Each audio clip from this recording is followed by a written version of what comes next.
يلا. مبروك يا بنتي، انت كده اول واحده في بلدنا تتجوز كوري، ومش عارفه ازعل ولا افرح. المهم تكوني مبسوطه وترجعي ليا بالسلامه.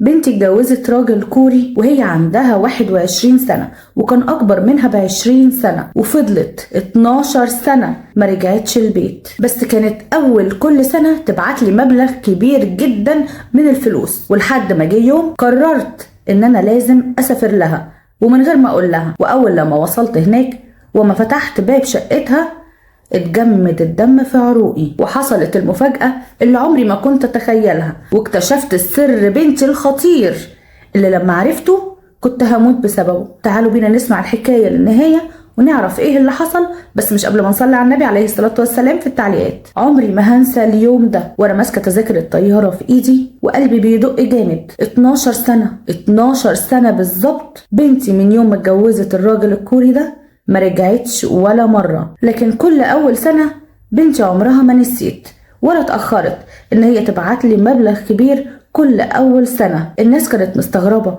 وتقعد تقول لي يا بختك، بنتك طيبة، بنتك حنينة، بتبعت لك فلوس قد كده.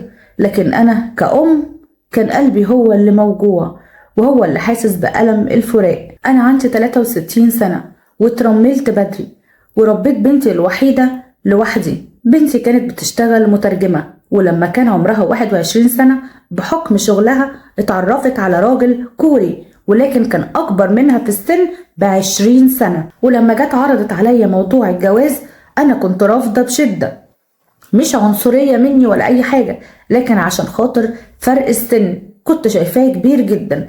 ولكن بنتي كانت عنيدة وكل شوية تقولي أنا عارفة يا ماما أنا بعمل إيه.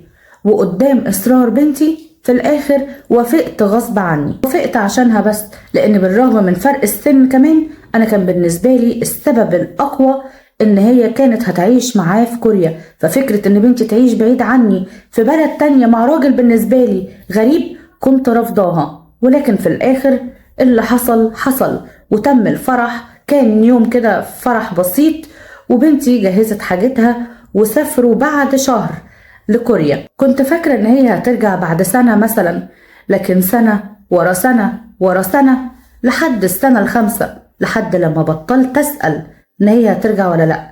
لكن كانت كل اول سنة تبعت لي مبلغ كبير من الفلوس ومعاه رسالة صغيرة: خدي بالك من نفسك يا ماما، انا كويسة.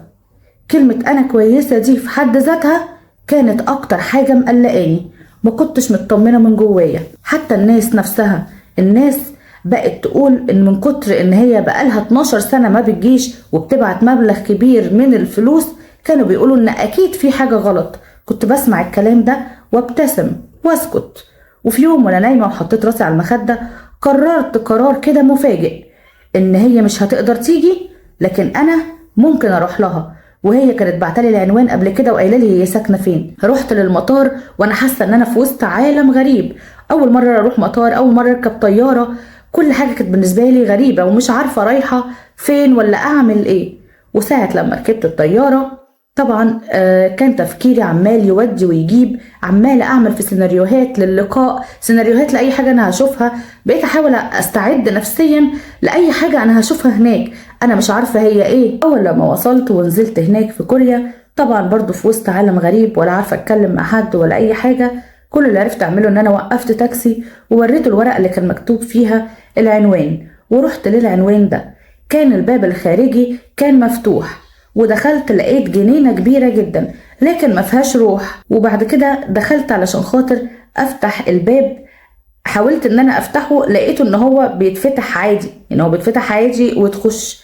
دخلت اتفاجئت من اللي انا شفته من المكان. مكان كان نظيف لدرجة ابعد من الخيال، كل حاجة مرتبة في مكانها بالظبط وكأنه متحف ما بيدخلهوش ناس. كل حاجة منسقة زيادة عن اللزوم، نظيفة زيادة عن اللزوم، مرتبة زيادة عن اللزوم. مفيش أي حاجة، أي أثر يدل إن في حد عايش في البيت، ولا جاكيت معلق ولا جزمة محطوطة ولا شبشب ولا أي حاجة تدل إن في ناس عايشة في المكان.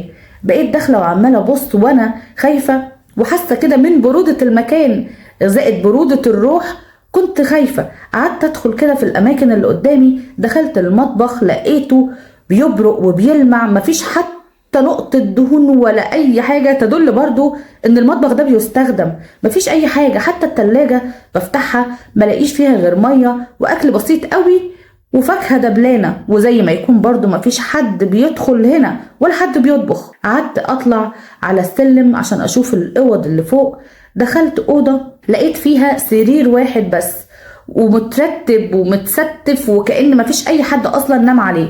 وأوضة تانية لقيت الدولاب بتاعها كله هدوم حريمي ومفيش أي حاجة لهدوم راجل، مفيش أي صورة لجوزها ولا صورة ليها هي وجوزها ولا في أي ملامح تدل على إن في راجل في البيت ده. ساعتها استغربت جدا وخفت جدا، وكان قلبي قرب يقف من كتر إن أنا مش عارفة هو في إيه بالظبط، هو أنا فين وإيه اللي بيحصل وبنتي فين، لحد لما سمعت صوت حد دخل البيت. طلعت بره على السلم وببص تحت لقيت بنتي واقفة بتبص فوق وعينها نزلت منها الدموع على طول. كانت هي زي ما هي جميلة، ولكن كانت خاسة خالص ونحيفة وعينها كده دبلانة مش زي ما سافرت. جريت عليا وحضنتني وحضنتها وقعدنا نعيط احنا الاتنين من كتر اشتياقنا لبعض. وبدأت أسألها وأقول لها ايه يا بنتي المكان اللي انت عايشة فيه ده، هو فيه ايه بالظبط، وفين جوزك، فين هدومه وفين صوره، ومفيش اي حاجة تدل على ان وجود راجل هنا، هو جوزك فين؟ لقيتها بتبص كده بكسرة وبتقولي انا اصلا مش متجوزة يا ماما، انا ما اتجوزتش اصلا من 12 سنة. قلت لها ما اتجوزتيش؟ امال مين ده اللي جبتيه وعملنا فرح؟ قالت لي ان ده كان بيتعامل معاها في الشغل وهو راجل اعمال كبير، وان هو عرض عليها انها تبقى على علاقة بيه بس كارتباط، ولكن من غير جواز ومن غير اي حاجة حرام، لكن تفضل في حياته بالشكل اللي هو عايزه، هو اللي يحدد امتى تبتسم، امتى تضحك، امتى تتكلم، امتى تسكت، امتى تروح المكان الفلاني، امتى ما تروحش. كل حاجة بتحكم منه هو. ده كله بند واحد في عقد كتبته انا وهو، وفي كمان شرط جزائي ان لازم اللي المدة دي ما تخلصش الا بعد 15 سنة. يعني كان ناقص 2 سنين على فسخ العقد ده، يا اما هرد له كل الفلوس اللي انا خدتها منه كلها باثر رجعي. وطبعا كده يا امي مش ناقص غير 2 سنين. طبعا انا ساعتها استغربت وقلت لها ده انت كده يعني ده انت محبوسه، انت كده في سجن، انت عايشه في سجن 12 سنه ليه يا بنتي؟ قلت لها ما هو ما كانش لازم ان انا اسيبك عيانه من غير دواء، واسيب ان احنا حالتنا فقيره وديون وكرب عايشين في الكرب، ما كانش ينفع اعمل كل ده الا ان انا اوافق على العقد ده. وفجاه جات لها رساله على التليفون، لقيتها فجاه قامت رايحه لابسه هدومها وراحت بتلبس القناع بقى اللي هي رايحه بالشكل اللي هو عايزه، اللي هو هي ملهاش رأي فيه ولا اي حاجة. قلت لها وهتفضلي يا بنتي كده اهو، هتفضلي كده اهو مجرد مسخ او مجرد حد بيحركك؟ قالت لي غصب عني يا امي، كلها 2 سنين وكل حاجة تتحل. وطبعا ساعتها بعد ما مشيت قعدت افكر بيني وبين نفسي وقعدت ادور في الاوراق، وفعلا لقيت نسخة من العقد دوت محطوطة في الدولاب. ورجعت البيت وهي في ايدها راجل لابس بدلة كده، ولقيته بصلي بصة استغراب. لقيتها جت وقفت قدامي وهي كأنها بتحميني وهي بتقوله دي امي. قال لها انا على فكرة ناقص 2 سنين على العقد، ومشي وكأنه تهديد او تلميح ان ملكيش فرصة للفرار. وقررت هنا قرار صعب جدا. نامت في حضن امها لاول مرة بعد 12 سنة والدموع في عينيها. امها مسكت ايدها وبتسألها تقول لها انت مرتاحة في العيشة دي؟ قالت لها لا طبعا يا امي، بس انا بحبك انتي اكتر وخاف عليكي اكتر، علشان كده عملت كده. لكن صحيت الصبح وهي مقررة قرار غريب وصعب وجريء. خدتها وراحت بيت صغير كده كان في المدينة، كانت مجهزاه واخداه علشان خاطر ان هي تنتقل فيه بعد ما تخلص مدة العقد. ولكن اللي عملته ان هي قررت ان هي مش هتستنى 2 سنين. قالت لها هنمشي دلوقتي، وباعت كل حاجة في البيت الكبير، كل الأجهزة وكل حاجة باعتها، وراحت ادت للراجل الفلوس كلها، الفلوس اللي كانت موجودة في حسابها والفلوس عليهم الحاجات اللي اتباعت كلها عشان تسد المبلغ كله. وراحت ادته الفلوس، ولكن كان تصرفه كان أغرب. كانوا متوقعين منه سوء نية أو متوقعين منه أي غدر أو شر، ولكن ما عملش أي حاجة وقال لهم كده خلاص، ومشوا وراحوا للبيت الصغير وراحوا استعدوا عشان يرجعوا هما الاتنين لمصر. ورجعوا هما الاتنين بشنطتين هدومهم وبس. رجعنا في صمت بدون احتفالات بدون أي حاجة، شنطتين وبس. وبنتي فتحت مطعم صغير كده على قدها، ولكن كانش لسه فيه رجل كتير، دخل لها بس واحد كده كان لسه في البداية وركب تروسيكل، أكل من عندها، قال لها كلمتين حلوين جدا على الأكل، وعجبوا الأكل فعلا وعجبوا المكان. كلمتين بس حلوين، لكن عينيها نورت منهم ورجعت تاني أحسن من الأول. وبدأت ساعتها الرجل تزيد على المكان، وبقى يوم حلو ويوم صعب، لكن كنا الحمد لله مبسوطين. والحمد لله الفلوس مش كتير، لكن بنتي على الأقل ما كانتش بتمثل ولا بتاخد أوامر من حد ولا بتتصنع حاجة غيرها هو اللي عايزها عشان ترضيه، كانت حرة نفسها.